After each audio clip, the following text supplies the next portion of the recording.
put the Purell on. Man, it's been a minute. I've been on a personal retreat. Got home last night. Missed my babies, my boys, my teenagers. They're still my babies. I don't care. Missed my church, but it was good. It was good to get away. I needed this retreat. Needed to go take some pictures. It was crazy. I was in Colorado. I wanted to be in a place where only the Lord, I could look at what the Lord built, mountains, and I didn't want to be in a city and just typical stuff. So I was just out in the snow-capped mountains, man. It was a good time. Spent a lot of time with the Lord, all that. But I also kept my ear to the streets. So I was aware of the Drake Kendrick beef. Watched tons of videos of people talking about it. Listened to every song. Watched it develop. All of that. So I need to talk to y'all about something. And y'all know me, I keep it 100. So in light of that, if you're watching on a big computer screen, I apologize for the grain. My camera, I don't know what's wrong with this joint. This joint is demonic or something. This joint ain't showing me no love. But we're going to jump into it. But first things first, welcome to CNN. I'm the underdog, Kirk Kennedy. Let's go in.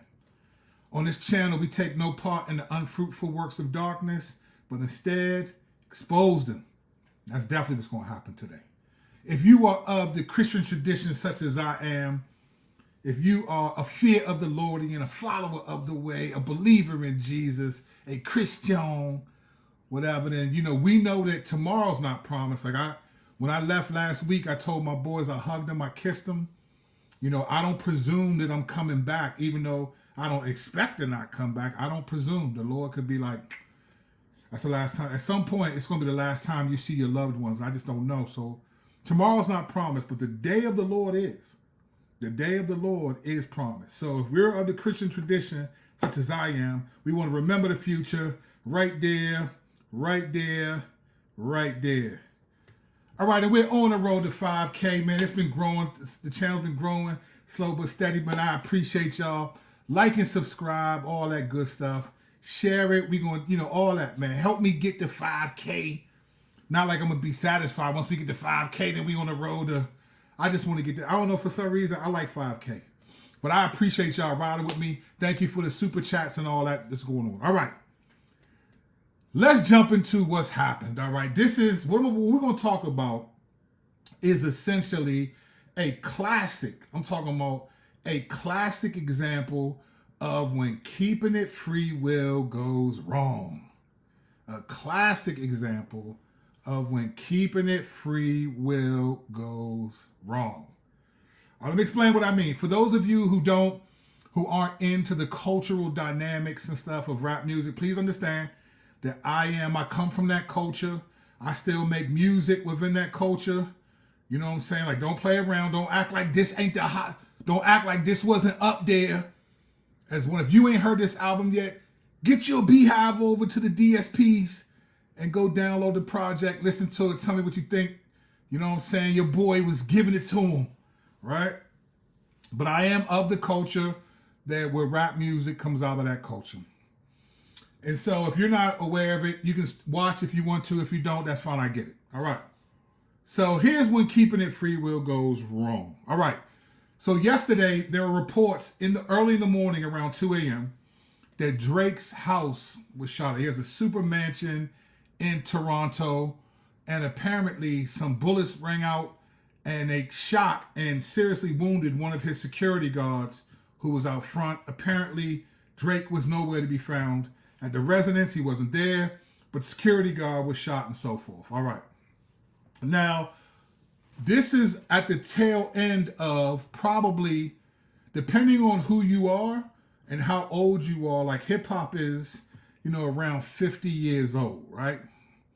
So if you've been around long enough to understand the different kind of beefs within hip hop, then you have to understand Kendrick and Drake have been at a lyrical feud the last few weeks, even though it started a while ago. I'll get into that in a second. But they've been going back and forth, exchanging songs at a level that if you're a real hip hop fan, you haven't seen this happen on this level.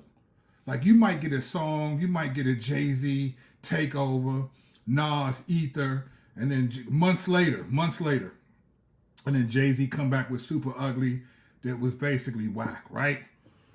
So you see these things happen. You get, different beefs, 50 Cent versus Ja Rule. You get, different. I mean, you can go back to the 80s, man. You getting in the Roxanne. The only other beef that I can remember right now where there was so much music going back and forth was probably that it was obvious. Like there's always a lot of subliminals, right? People say stuff, but you don't really know who they're talking to, but the people who know what's up know who they're talking to. But like the Roxanne and Roxanne Shante versus UTFO, there was a ton of music that came out of that beef. But for the most part, it's a lot of stuff is subliminal. You don't really know what's up and all that, right? So in this beef, it was obvious. So this beef, this sort of era of it, well, the beef between Kendrick and Drake goes back to 2013. Kendrick puts a verse on a guy called Big Sean. It's a song called Control. And he basically just says, look, if you know anything about rap music is probably the only music that is called like a competitive sport, right? So the foundation of rap music is like, I'm a better, you a sucker MC, I'm the best rapper, I'm the best MC, I'm the best this and that, right? And that's just, most other musics don't do that. You don't see country artists, I'm the best storyteller. They be going back and forth. Maybe they do, but it ain't the same. Rap music kind of has that competitive nature to it. So you can see it like, okay, when dudes say they're the better MC and they got to rap it out and prove it. And then we all decide who had the better music, all right? So in 2013, there was a verse where Kendrick said that he named all these guys, said, I got love for you dudes, but I'm trying to murder all of you. I'm trying to be the best rapper. He named Drake, J. Cole, Big Crit, Wale. He named all these people, right? There were some people that took offense to it, but for the most part, Drake was the only one who really got like offended by it. And he was doing interviews talking about, well, I was trying to find out, is this real? Is it personal? It's rap, bro. Like, it's like if you in basketball, you're supposed to think you're the best player. You're supposed to think you're the best at what you do. Like when you're playing in a tournament against people, you know why 15 seeds beat 2 seeds in the NCAA tournament? Because the 15 seed thinks we better than them. I don't care what their ranking is. It's just the reality. But Drake kind of took it personal. And since then, there's been a lot of subliminals between the two of them back and forth. Subliminals just mean statements in a song that are talking about that person without identifying I'm talking about that person. A lot of it, right? So that's been going on for a while. So Kendrick was on a song that was released on an album called We Don't Trust You by rapper Future and beat producer Metro Boomin. I'm tripping right now. I'm thinking of all the stuff I want to say to y'all. Metro Boomin, right? And there's a song called Like That, on which Kendrick basically raps against the lyrics of a song that J. Cole and Drake rapped on a song called First Person Shooter. Kendrick was like J. Cole was saying, like, we the big three, like we started the league, and all this stuff, right? So Kendrick pushed back against that. And then J. Cole put out a song dissing Kendrick, but then took it back 3 days later. I did a video about this a while ago, right? Took it back, apologized. A lot of people were mad at him. Why'd you do that, bro? That's weak. Now, almost everyone is saying J. Cole was the smartest out of all of them. He knew what was coming, and we've just recently found out that Schoolboy Q, who is a member of Kendrick Lamar's entourage, told J. Cole what was coming. They said, look, back out of it, bro. Like, he don't got no beef with you. It's with Drake. Pull out. So everyone's saying that's why J. Cole was like, hey, I'm out of it. I don't want no smoke. And it looks like it happened, right? So there's been a musical beef. So after Like That, Drake responded with a song. And then he responded with a song called Push Ups. That was basically mocking Kendrick, saying you get your money taken from your label, 50% of your split, and then he did another song called Tailor Made Freestyle, where he used an AI version of Tupac and Snoop Dogg's voice to try to egg Kendrick on, like, come on, where you at? Where you at, right? Bad move. You ever heard the term when you don't poke the bear? Where he poked the bear, Kendrick comes back with an onslaught. And I'm not going to get into every song, all that, because that's not the point of this. But there was multiple songs back and forth, and most people concede that Kendrick won this battle, all right? And then at the end of the battle, Drake released his last song, I want to say it was Sunday, called The Heart Part 6, all right? And that was, everyone said, he was kind of saying, like, I'm done with this, I don't want to beef, I don't want to do this, all right? So that happens, and then apparently now, I guess Tuesday morning, someone shoots up Drake's house at 2 a.m. So a lot of people are wondering who did this. Some people are saying that, oh, they're trying to blame Kendrick. And there's a lot of stories I could bring in, but I don't want to get into all of that. Because some of you who follow me don't really listen to rap like that and don't really follow it. There's a lot of other channels you can follow to talk about that. I want to talk, you know how I come, right? I want to come with a different angle because I want to present to you what I think is really going on and who really shot up Drake's house. I do think there's an answer to that question. So, but I have to, in order to explain that, this is what I have to let you know. Now, there's two kind of people who they're saying. It was either people loyal to Kendrick or people loyal to The Weeknd, which is an R&B singer that Drake apparently discovered in 10 years ago. And The Weeknd, he's a popular R&B singer. He has a label called XO, and Drake's is OVO. And apparently, The Weeknd gave Drake like a bunch of songs on his Take Care album. The one album that people think is one of his classics. The Weeknd apparently wrote 6 of those songs and gave them to him, and then he used them. And so he was supposed to sign with Drake, but didn't want to because he didn't want to be underneath another artist, and he signed with a different label. And so they didn't get along because of that, and it was a public, and everyone knows this. So apparently, a week ago in LA, someone shot at the security guard of The Weeknd's manager, and some people think The Weeknd, his people, are the ones who did this and timed it at the end of this beef, right? Some people are saying it may have been Kendrick, his people, but most people don't think Kendrick had anything to do with it because in all honesty, I think in most people's eyes, Kendrick had won the battle. Now, I could do a separate video on the battle and things that were said and what I think the Lord was doing in that, but I want to stick to this point right here. So here's the question I want to ask. So who shot up Drake's house? Kendrick or The Weeknd? Who shot up his house? These are the two going narratives so far. Oh, and there's others. Some people think Drake set it up himself because he's just been embarrassed and trying to divert attention away from just this loss that he has in this battle. All right. All that being said, anyone can have their own conclusions. I want to take you guys on a different journey. Let me tell you who shot up, and I want you to stay with me to the end because I want to explain this, and I think this is going to make sense to you. I don't think it was Kendrick or The Weeknd who shot up Drake's house. Let me tell you who shot up Drake's house. And you're not going to hear anybody else. This is an exclusive. Nobody else is going to give you this information, all right? So stay with me to the end. The person who shot up Drake's house, I said Jake. It wasn't a person, it was an idea. Here's who shot up Drake's house. Keeping it real. And let me explain to you what I mean. Earlier I mentioned that within rap culture, there's a competitive I'm better than you. And kind of rap music started sort of with a couple different strands.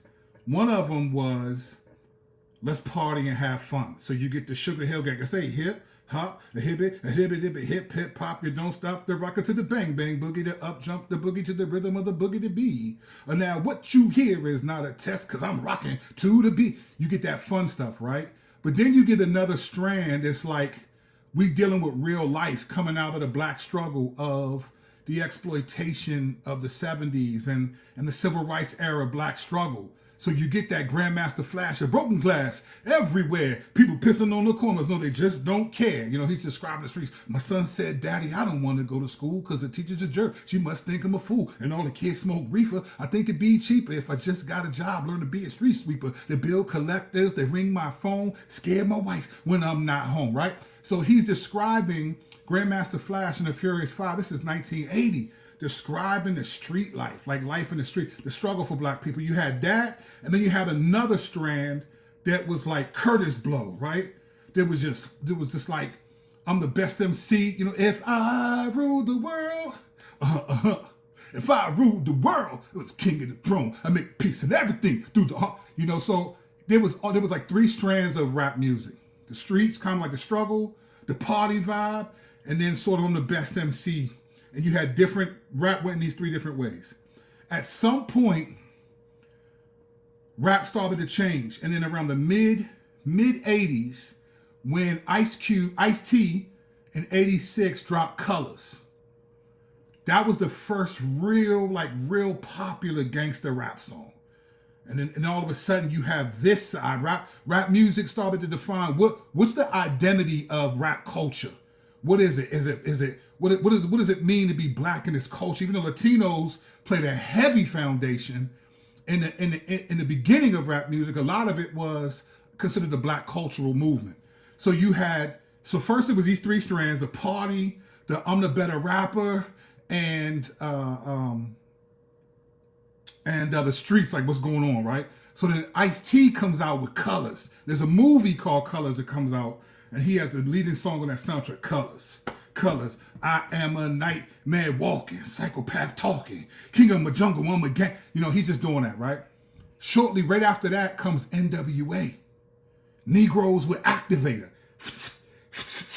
Nah, it was ninjas with attitudes, right?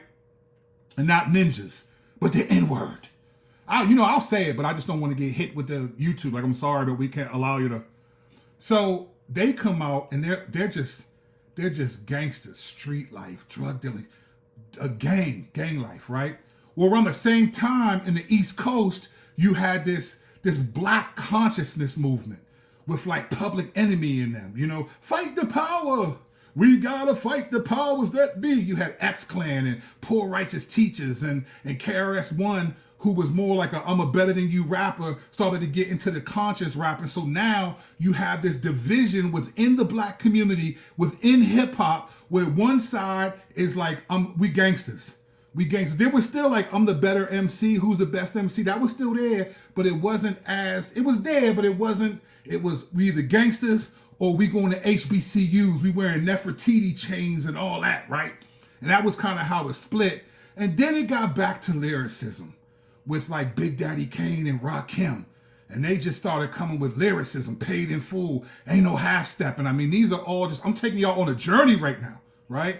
You get lyricism, and then that lasts for a little while. Then you get sort of not a black conscious, but sort of with the backpacker movement with these guys called like Tribe Called Quest and Jungle Brothers and like De La Soul and Moni Love. And they started to kind of run East Coast rap, where West Coast was still gangster rap. It was after NWA, you had Ice Cube leave them, come to the East Coast and do his own thing. So he's working with East Coast producers, the people who were producing Public Enemy, but he was, and then you had Death Row started with like Snoop Dogg and Drake. You hear that deep cover, yeah, and you don't stop, cause there's 187 on an undercover round. You get that, and then you get the Chronic in 91, 92, right? So things were just kind of like in this weird place. And then in 1993, the East Coast changed forever. Fall of 1993, this huge group comes out of nowhere, and they're called the Wu-Tang Clan. And they're like 9 MCs. They're just rapping over Kung Fu style beats. They're talking about grimy, just street life, right? Like you had on the West Coast, Tupac rose up as like the iconic voice that captured both the black struggle from the civil rights era, where his parents were Black Panthers and all that, to also the street life. He introduced thug life, which is basically, I don't gotta be in no gang, I'm an army of one, because he wasn't in no gang. He was from Baltimore for real. Tupac was from New York and then moved to Baltimore and then out to Oakland. He was an actor. So Tupac couldn't claim Blood or Crips because he wasn't from none of that. So he claimed, I'm my own gangster, and created this mantra, thug life. And that took on a life of its own. So then in 93, when Wu-Tang Clan comes out talking about cash rules everything around me. Cream, get the money. I grew up on the crime side, the New York Times side, staying alive with no job, but at secondhand. Mom's bounced on old man. So then we moved to Shiloh Land, a young youth, rocking the gold tooth, low goose. Only way I began to G up was drug loot, right? So you get this gang of dudes that are just like street dudes that are either some type of criminal element to their lives. And when that happened, East Coast rap was never the same.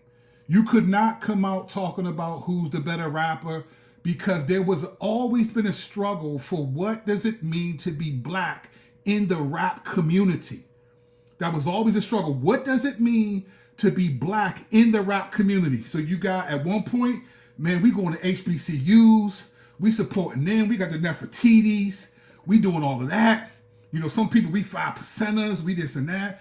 You still got the, well, I'm the best rapper, I'm the best, but then you got, man, I'm a thug, I'm a street dude, right? I'm this and I'm that. So they come out, Wu-Tang, and the 94 hits. And you get like Biggie, just basically like the East Coast Pac, not in the consciousness part, but just the thug life. I'm a thug, I'm a hustler, I come from that. You get Nas coming out in 94, one of the greatest hip hop albums of all time, Illmatic, telling the stories of the street tales, and then it never went. And so this idea within the black community that in order for you to be black, you gotta keep it real. You gotta keep it real. And keeping it real meant you gotta be a gangster and be willing to shoot, sell drugs, and do whatever to get by. Here was the biggest problem of the keeping it real idea. It didn't just speak to the streets, because music goes beyond where it's created. So what you get is this idea that spreads to places like the suburbs. You get places where, listen, we're created by God. We're made in God's image for a relationship, right? We're created not to be alone, but for a relationship. This is why when they were asking Jesus, like, hey, we want to be with you, he said, look, foxes have holes and bird, but the Son of Man has nowhere to lay his head. It was Jesus always sent his disciple off so he'd go by himself to pray, because he had a unique relationship with the Father. But humanity is not created to be alone. We crave connection. That's the way God made us. We're created because even God himself has always had community. There's always been the Father, Son, and the Spirit, right? So there is no isolation in that sense. And so people are drawn to, I mean, when I was in prison, bro, when I was locked up and you got sent to the hole, isolation, they called it D2 where I was at. It was terrible, because you know what happens is you start living in your mind. You start living in your memories, because you want companionship. Few people want to be by themselves, want to be alone. And so you start remembering things that make you laugh. You start talking out loud. Yeah. Next thing you know, you become a little crazy, because you get used to having a community within yourself, which we call split personalities, multiple personalities, because you can't cope. We're not created to be alone. And so what happens is you want community. People want to be accepted. The thing people want more than anything is acceptance. I mean, how many of you maybe are in this position or know? I know people who have had terrible relationships with their parents. I mean, abusive parents, neglectful, and they still, as adults, want like the craving, the attention from their parents. I just watched Tiffany Haddish, part of her interview on The Breakfast Club, and my heart almost broke for her, because I'm a dad of 3 boys. And I've been there. I didn't have a dad, so I wanted to make sure I was there for my boys in ways that I never had. And I watched her holding back tears because she wanted her father and how much it meant to her. He left her when she was 3, and he met her again as an adult, and how she just broke down. Like, there's a connection there, right, that we have. And so the keeping it real idea, the thug life idea, is about acceptance. It's about being a part of what is considered cool and acceptable within a large segment of the black community, right? And not just that, but even accepted as cool by non-black people. You know, white people were the biggest consumers of rap music until Eminem came. And once Eminem came, all them white people Started by, because they were like, finally, we have someone that we can relate to. He has our problems. He sounds like us. He just doesn't, he's a good rapper, but he's talking about stuff that I struggle with. I hate my mom. I hate my dad. Black people weren't talking about that. They didn't even have no dads. We was talking about the struggles, the streets, like getting arrested, locked up, selling drugs, all this stuff. But they were the biggest consumers of it, right? And so there was this idea that being black, because it was the most influential aspect of black culture, that being black meant being a gangster, being a drug dealer, being a hustler, being a thug, and keeping it real meant you do that no matter where you are and who you are and all that, right? So this is what happens. So you create, there becomes this innate desire that in order to be black, or considered black by a segment of black people that are very influential, even if it's a small segment within the 40-something million, there was a segment that was powerful, that still is the biggest music consumption, multi-billion-dollar industry, rap industry, that in order to be accepted within that industry, you had to be a gangster, had to be a street dude. You had to be everything from songs like MC Light, gotta watch yo, gotta get a roughneck, gotta, everything from, just even songs that were just like, didn't even mean nothing. It was only a few artists that were able to talk about things. And it was streets for so long. And finally, when like Kanye West and Eminem came out, it was like, oh, this is refreshing. Because all we heard was, you gotta be a gangster. You got grown men in their 40s talking about what they're gonna do to their enemies. It's like, for what, fam? Why would you risk your life at this point? What is that? But there's a deeper problem with this. And this is where most people don't want to take it. There's a deeper problem with this. And this is what really led to Kendrick. This is what we often forget. We forget this verse right here. For we do not wrestle against flesh and blood, but against the rulers, against the authorities, against the cosmic powers over this present darkness, against the spiritual forces of evil in the heavenly places. What am I trying to say? Is that we often forget that behind the veil, the unseen realm, to quote Mike Heiser, right? The unseen realm, what we don't see is a spiritual warfare. We know that demons exist. We know that Satan exists, but we don't see these people. We see other human beings. We see ideas implemented that we would call, and actions that we would call sin against God. We don't see, and we forget often that we're dealing with a diabolical cosmic power. Like, listen to what he said here. For we do not wrestle against flesh and blood, meaning other human beings, but against rulers. That's a statement. That's a hierarchy. He's listing a hierarchy of cosmic evil beings under Satan that we're really wrestling with. Rulers, authorities, and against cosmic powers over this present darkness, right? Against the spiritual forces of evil in the heavenly places. So what am I trying to say? Is that there is a spiritual entity, namely Satan and cosmic powers who are underneath him, that it's their job. It's their job to promote ideas that lead to actions that have consequences. And let me tell you something. What I'm about to say is a video in itself, but we're not going to go there. But I'm going to make this statement because it'll make the point for what I'm saying right now. We have all heard this phrase, the greatest trick the devil ever pulled is convincing the world that he doesn't exist. And it sounds clever, and I liked it when I heard it in Usual Suspects, but that's not true. That's actually not true. No. The greatest trick the devil ever pulled was convincing the world that there are no consequences. There are no eternal consequences for our actions. I mean, if you go back to Genesis 3, what did Satan do? What did he say to Eve? She said, or did he say you can't eat from any tree in the garden? What did she say? No, you can't. Well, we can eat from the tree. We can eat from every tree but this tree, but you can't even touch this tree, right? And then what does he say? He doesn't say, oh, you can touch. Aren't you hungry? Doesn't the tree look good for food? None of that. No. He says, you will not surely die, for God knows that you will be like him. So what gripped Eve, people say, oh, well, he taught her that God was trying to prevent her from something good. Yeah, sort of. But what his hook was, there are no consequences for disobeying God. And if we think about it, a lot of why people struggle with God, why does a good God allow evil and suffering? because there are consequences for people doing evil that God allows to take shape in the world.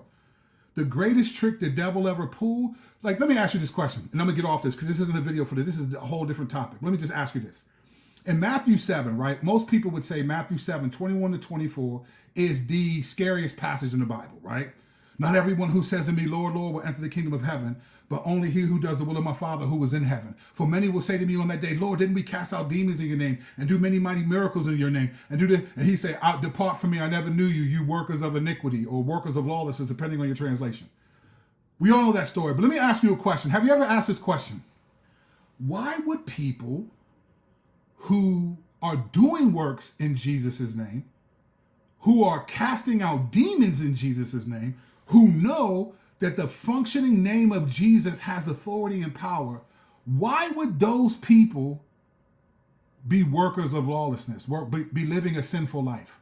Like, why wouldn't you think, oh man, if we're doing this, like this is real, we need to obey what Jesus says? Why would anyone who knows that the power of Jesus can cast out demons in the supernatural world, in the unseen realm, why would you live a sinful life?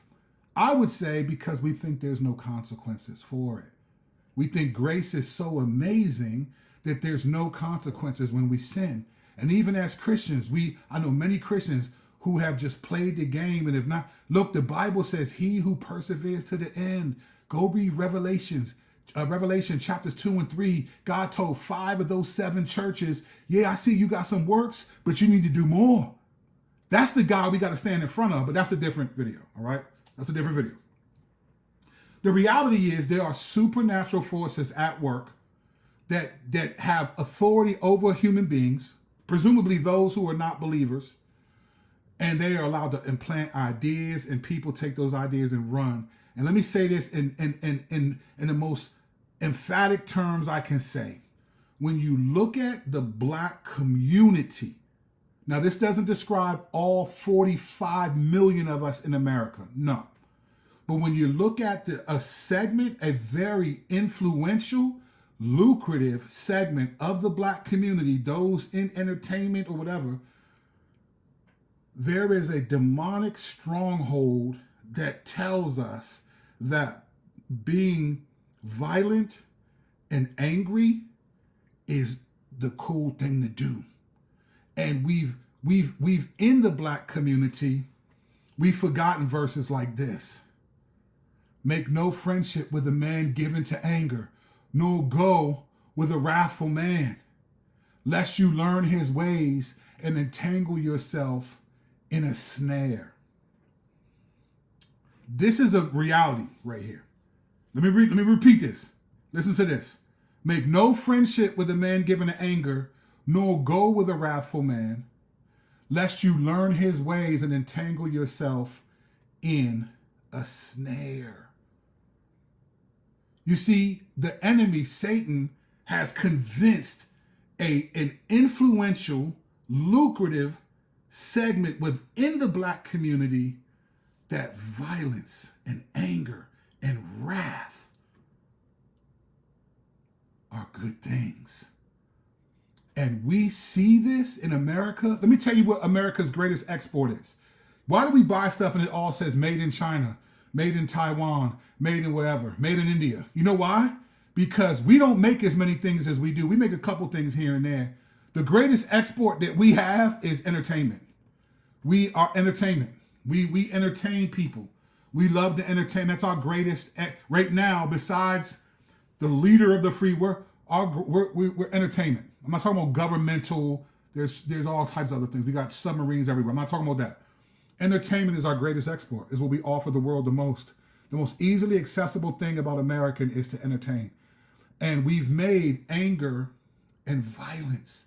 We've monetized it within the Black community. Anger and violence have been monetized and packaged as entertainment in the Black community. And it's not just us. I mean, you've heard me say this before. You got the cowboys and Indians all in the 50s. The love of Billy the Kid and Doc Holliday and the shoot 'em up and the John Wayne. You have this infatuation with serial killers. Like people from Bonnie and Clyde on up, Natural Born Killers, the movie. There's an infatuation. I did an album about that. Go on iTunes and look up that. I did the album, right? About serial killers. Smiling Pictures is the album. And it talks about why is there a fascination with some of the most violent people in the world. And America has 64% of the world's serial killers. You got the infatuation with the mafia. You know, Al Capone and La Cosa Nostra, the five families. There's this infatuation. We have been trained that violence is something to appreciate and to imitate.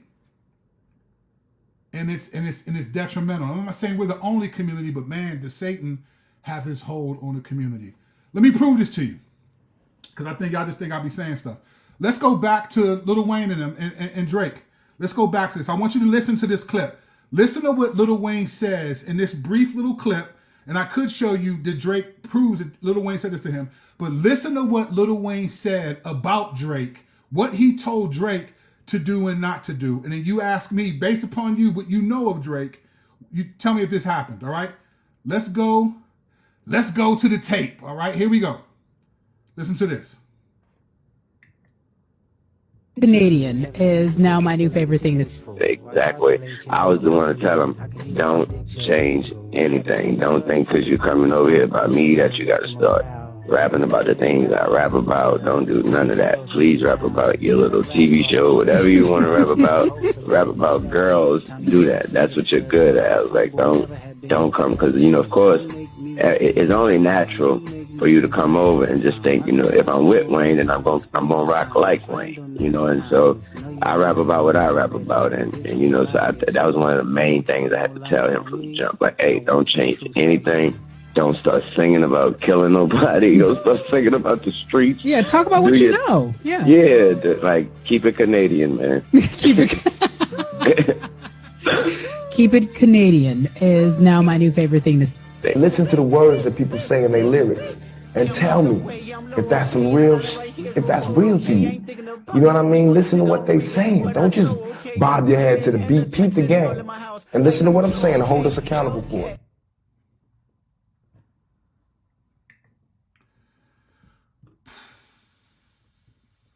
Now, any of you that have followed Drake's music, any of you, I'm sorry about this button, is the hardest button to press, man. Any of you that have followed Drake's music know that a lot of Drake's music has changed. It started off with like just stuff about girls, which is what he rapped about, best I ever had, all this stuff, right?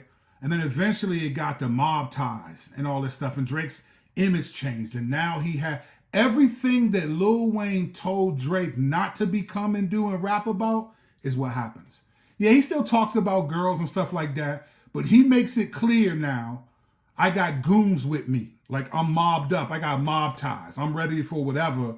And we've seen this interaction. He's gotten people. And one of the things that Kendrick exposed about Drake was this persona. That, like, you grew up with a white Jewish mom in a suburban community. You're not from this culture. But now Drake is like, oh, I'm about that life. I'm about that life. Here's a question. Drake signed a $400 million record deal with Universal Music Group. $400 million. Why, my brother, why do you feel like a street persona is something that you must maintain? Why do you have to have people around you that are killers, that are gangsters, right? And this, I'm a victim of this too. It happened to a lot of us. This is a real serious scheme of the devil to make black people, young black men in particular, women too, but they got to think that like this kind of lifestyle is what makes you real. Let me prove it to you another way. And I'm not going to go into all of it, but like, just think of this. Ja Morant, right? In the last 3 years, Ja Morant, one of the hottest, best basketball players. I'm talking about crazy handles, crossing dudes up, coming down the lane. Yeah! Just yamming on dudes. One of the most electrifying basketball players has gotten into trouble, got himself suspended. Why? For brandishing a gun on his Instagram page, for having a gun. And it's like, Ja, you grew up playing basketball, fam. Why are you throwing away you're almost worth $500 million. You got a $250 million NBA contract. You got all this money. You got money that can establish your family and others for generations to come until Jesus comes back, presumably. Why are you showing that you have a gun and trying to show that you really are a tough guy? Why? Because there is a satanic hold over many in the black community who feel like we need to be gangster and be seen as that in order to be real. In order to be real. And Drake fell victim to that. He fell victim to that. And that's the reality. It doesn't matter who shot up his house, humanly speaking. It's the idea that it's necessary to be, in order to be black or be seen as credible, you have to have some semblance of ignorance and street and hood, gangster, whatever you want to call it, in order to be black. If you speak if you don't speak with a certain diction, you're a white boy. You getting good grades in school, you're a white boy. You're a white girl. This isn't about just like democratic policies, Republicans. This isn't just about white supremacy, Democrats. This is a spiritual battle, spiritual warfare. And Christians, we just be falling victim in dumb ways, pointing the fingers the same way the world does. We supposed to know better, Slim. Don't you know your Bible? We supposed to know, like, no, there's real drama here. There's real problems here. But we have allowed ourselves to fall victim to this satanic belief in the black community that gangster is necessary even when you're a millionaire. For what? I grew up, I allowed myself to go into the streets, and after the little stuff I went through, shootouts, all that, getting locked up, I told myself, my boys, if I have kids, I remember before I had kids, I was like, I ain't letting my kids experience this ever. There's no way. I'm not letting them happen. And I'm grateful to say that my kids are appropriately soft and appropriately anti who I used to be.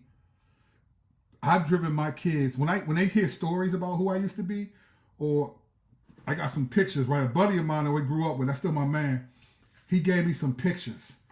And I'm gonna show you one of these pictures. This was who I used to be. This is a real shot. That's me holding an SK. It's called an SK gun. That joint was a crazy gun. You can't see it real quick because this camera is terrible, but that was me holding an SK. I was probably 22 years old in this photo. You can't see my eyes, but I was an evil dude. I was ready for whatever because I bought into the same lie that Drake did, that you gotta be street in order to be black, to be real. And as long as that exists and nobody's really pushing back against it, that's what's going to happen. It doesn't matter. Drake, who shot up Drake's house? It was the idea that being a gangster, keeping it real, means being street. So even when you're a mixed, more white than black, goofy dude, that Lil Wayne said, hey, look, man, you good the way you are. Keep your cardigan sweaters on. Do all that. Don't rap about what I rap about. Don't do none of that. Drake did all of that. And so now, here's who you are. And let me tell you this. Satan loves you until he doesn't. And this is what's happening. The beef between Kendrick and Drake was entertaining, but I knew it was going to go to the streets. I knew it was. Because you're talking about it too much. And that's what you think you have to do, even as a multi-million. What white, Asian, Indian, what other communities are multi-millionaires trying to shoot it out and risking it all for the sake of reputation. When I was in the street, there was this idea that this is how sinister this was. There's this idea that you would die to make a point. Dudes would die to make a point that I ain't soft. They would. I know many dudes who lost their lives because they wanted to make a point to show that I ain't soft, I'm real. And then they really in eternity without God. So, who shot Drake? Who shot up his house? It was Satan who continues to inspire the idea that we got to be black and be gangster. And as long as that's prevalent, even people who are worth hundreds of millions of dollars, who have no business claiming the streets or being anywhere by it. And it's a stronghold within the black community. I'm sure maybe Latinos feel the same way to some degree. But I tell you what, it is a satanic stronghold. And I will be the only one or the first one or the next one to tell you. Don't get it twisted. We do not wrestle with flesh and blood. But the principalities, they don't force us to do things. But man, they plant ideas and things that we believe and hold on to. And then we act out. And then you have stupid stuff like a security guard getting shot in front of a mansion that's $100+ million man is having people shoot at his house. I don't know very many communities outside of the segments of the black community where this happens. So this is really satanic. It's a scheme of the devil, no matter how you slice it. But what do I know? All right, let's go to the tape, man. It's a lot of comments in here, bro. All right, let's get to it. You still ain't sent me the Voice Jones. I don't know who Voice Jones is, but let me know. He did put Nas' baby mom up on the Summer Jam screen. Cool, that's right. The Bridge Wars, yeah, that was all right. There was some songs on that joint. Definitely. I barely know who these people are, but I'm here to see what Kerr has to say because I know it will be interesting. Thank you. I appreciate that. Rap used to be like rap used to battle like other genres where the focus was on who rocks the party. Yeah, at the beginning, right? That was the beginning. It was the beginning of stuff. It was the beginning. But then it turned into something else because once money started getting into it, started making money, it was like, okay, gangster rap makes money. And let me say something, man. I don't think people realize this. We are quick to blame the artists, right? Let me say something to you. I don't know if you know how the record industry works, all right? I don't know if you know this, but like you have to get a record deal, someone has to sign you, right? Someone has to sign you. And you have A&Rs that they used to have artists and repertoire. They would develop the artists, but you could not put out music that the label did not affirm. Okay? So a lot of you could say, well, why don't they just make different music? That wouldn't happen. That would not happen. That wouldn't happen because they would never get their music released. The labels control, and the labels are not run by black people. There are people over the black people who are usually white Jewish people or the French. The French own the majority of the American labels. So it wasn't like, as a matter of fact, I don't have this queued up, but Jay-Z did a documentary on his last album. Well, at the time he thought it was his last album, the Black Album, and it was called Fade to Black. And there was a scene in this documentary where these two dudes who, if you looked at them, you thought they were just regular black dudes in the street. They were like, look, they ain't street dudes. They was like, they don't want to rap about the streets, but they said they have to in order to get a record deal. And then Jay-Z looked at the camera and said, see, America, see what y'all do? You got people who don't even want to be gangsters making them gangsters. These artists can only put out music the label affirms. So if they want to make music this is about nothing, the artists are like, nah, we don't want that. We need you to talk about killing black people, women selling their bodies. We need you to do that. Otherwise, we're not putting out your music. And when you get there, you want to be famous. You want to make money. So it's not just like these artists can just do it. There's more. They're controlled. Once you sign that contract, they determine what you put out. That's why Lil Wayne told Drake, hey, man, don't worry about it. I got you. I'm going to sign you. I like what you do. And eventually, Drake got seduced by the dark side of the force. And that's the problem. I love your perspective on things. Thank you, bro. I appreciate that. Thank you. The shooting is connected to the weekend. His manager, yep, said that. Absolutely, I'm with you. The future, right? Less judgy, but less. Right. Thank you, guys. I appreciate that. It says, the prince of the power of the air to some fools pride life. The fool as in the proverb. 100%, Chris. I'm with you. I'm rapping along with you, Chris. That's what I'm talking about, baby. I'm not sure where we at. I don't know what I was saying right there, right? That's right, Brandon. With a hip hop history, hey, I'm gonna give you the smoke, man. I'm gonna give you the smoke. I know my history. I know my rap. Every once in a while, I get the name of an album wrong or a year, but I know what I'm talking about, right? Kurt, now Michael and Prince were competitive too. Yeah, but you ain't never hear like, Prince and them going at each other. You never heard Michael talking about, I'll kill him. He's not better than me. You just ain't hear none of that. They were competitive, and it was they were like ready to go to war, right? The only time you saw that was in Michael Jackson's video Beat It, when they would tie their hand up there. They told him, don't you ever come around here. Don't. But that was video, man. That was entertainment. They wasn't really going for it, right? They wasn't really going for it. Now playing History of Rap episode 1 featuring, y'all already know what it is. You know what I'm saying? Bruh, thanks for the survey. I appreciate that. Thank you. Appreciate that. Love this commentary. Thank you, bruv. Yep, and reality. Yeah, brother. I'm telling you. I'm not sure what I said, but Future, thank you for that. Hit the like button. Please do. Where y'all at, man? Stop playing with me. I'm over here giving y'all business. I'm just coming back from a personal retreat. I'm coming in here giving y'all that business. Fear of the Lord. It's missing. The fear of the Lord is missing in the church and out of the church. You know what it is? You know why the fear of the Lord is missing? Because there is a promotion of grace that is unbiblical. That says, I'm telling you, there's the same mantra that Jesus, that Satan used on Adam and Eve is the same. There's no consequences. You will have people who will swear up and down. Like, that statement, once saved, always saved, that stupid argument.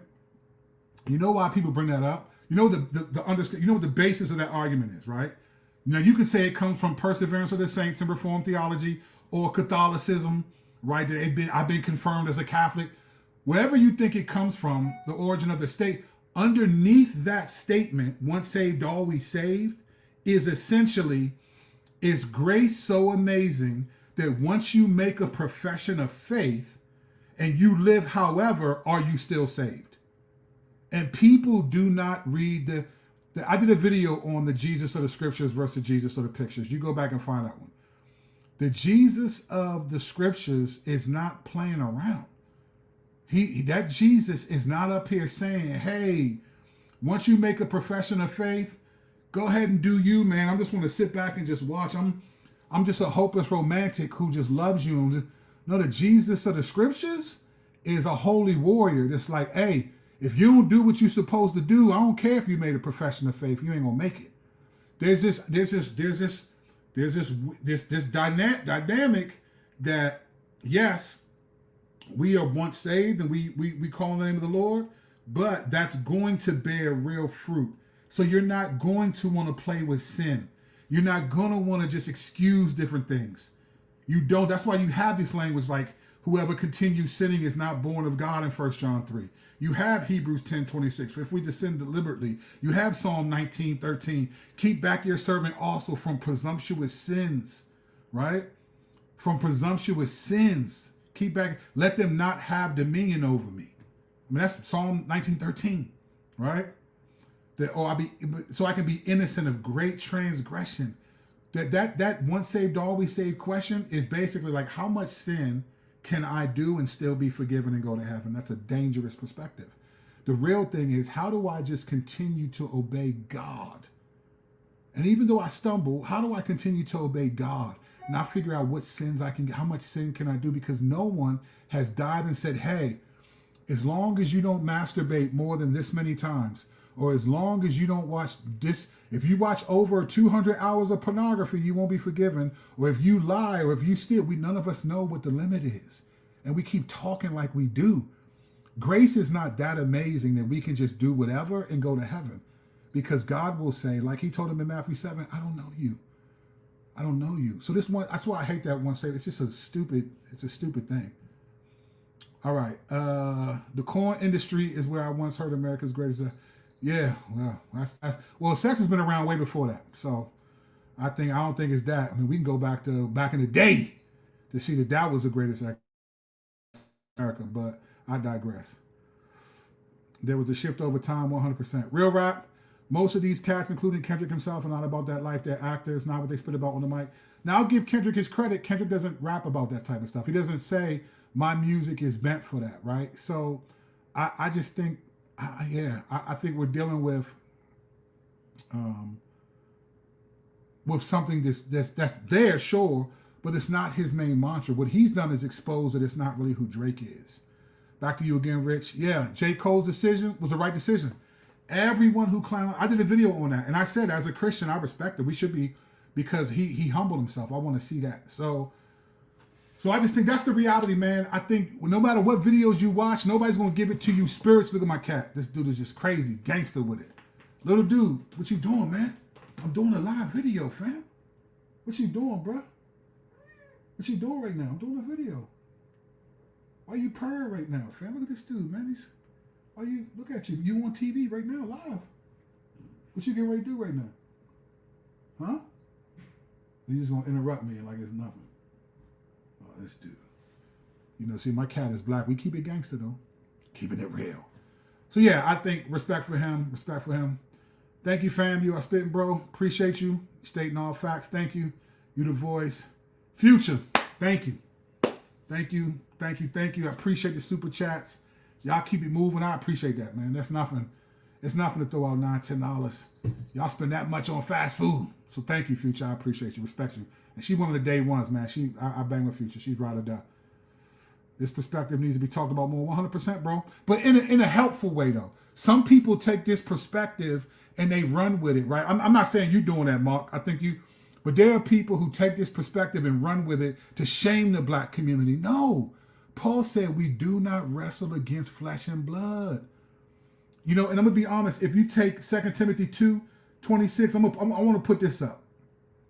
2 Timothy 2:22 through 26 is an amazing passage. But I want to pull up this verse to show you why. This is why when I talk about this, people are like, yeah, there you go, Kurt, tell them. That's right, these people. I ain't saying you doing that, Mark. I'm just saying there are people who do that. And let me tell you why I hate when people do that. Because of, hold on, where did I put this at? Where'd you go, verse? All right. Listen to this verse right here. This is at the tail end of an argument, all right? This is the tail end of an argument, Mark. But listen to this right here. And everybody else who's watching. I put it in the chat myself. I love it, bro. All right, here's what it says. Listen to this. This is at the end of an argument that he begins in 2 Timothy 2:22 through 26. This is 26. Let me read 25 so you get more context. I ain't like putting the whole thing in. As a matter of fact, let me go up. He says, so this is beginning in verse 22, and we'll get to 26. This is what he says in 2 Timothy 2. So flee youthful passions and pursue righteousness, faith, love, and peace, along with those who call on the Lord from a pure heart. Have nothing to do with foolish, ignorant controversies. You know that they breed quarrels, right? And the Lord's servant must not be quarrelsome, but kind to everyone, able to teach, patiently enduring evil, correcting his opponents with gentleness. God may perhaps, listen to this, correcting his opponents with gentleness, God may perhaps grant them repentance, leading to a knowledge of the truth. And then verse 26. And they may come to their senses and escape from the snare of the devil after being captured by him to do his will. See, here's why I get mad at Christians who come in there and wave. This is the problem with the black community. No, the problem is you, fam, because you don't realize that these people have been taken captive to do the devil's will. This is why he said we correct our opponents with gentleness. I wasn't here calling out black people because they need to. No, I'm being honest about how we got here. This is the problem, and this is what I'm saying. It's like we can't be blaming these people and be going at them like that because we missed the deeper point. These people within the black community are ensnared by the devil. They don't need self-righteous Christians who would never who don't do those things anymore to somehow shame them and make it political platforms about why you agree with the right versus the left and that these are leftist policies. Man, if I was my old self, I'd punch you in your mouth talking like that. But I'm not that person. But that's why I get so tired of hearing believers talk like that. Fam, when's the last time you prayed for this community? Now, this community ain't gonna change by no right or leftist policies. This is spiritual warfare. This is Satan got his hooks in people. These aren't just people that are just like, oh, I could choose. No, these are people who are trapped. That's why Jesus could be compassionate. These are people that are trapped. What are your stupid policies going to do? What are they going to do? They're not going to change nobody's life. They're just going to make you feel better. This is why I say stay balanced, man. I don't believe the left or the right. You got Donald Trump and Joe Biden again? And you don't think that's a judgment from God against the nation? Man, don't pee on me and tell me it's raining out here. You know what I'm saying? I know the difference. I just think like, man, let me, man, I needed to do this video just so that, let me see what else is in the chat. What we doing right now? What we doing? Are we going to get they lie to us about Genesis Part 3? If y'all want that smoke, listen. I could do a 60-part series on they lied to us about the Bible and show y'all how the main storyline of God against the gods is significant. So if y'all want that smoke, y'all just tell me in the comment section and we'll keep the party going. Because it ain't just Genesis they lied to us about. That's just where we began.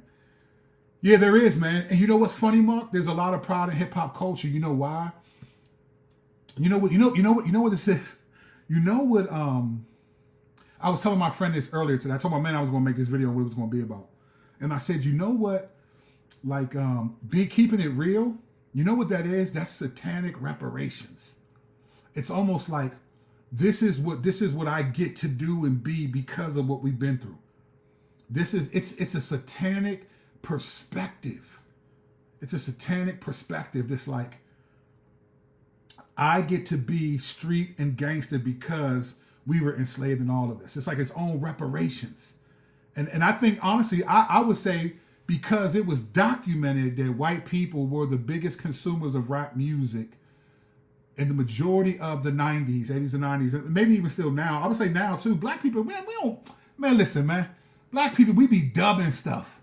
You know, back, especially in the 90s, man, we wasn't going, man, we be dubbing. We be sneaking into concerts. We getting bootlegs of your music, man.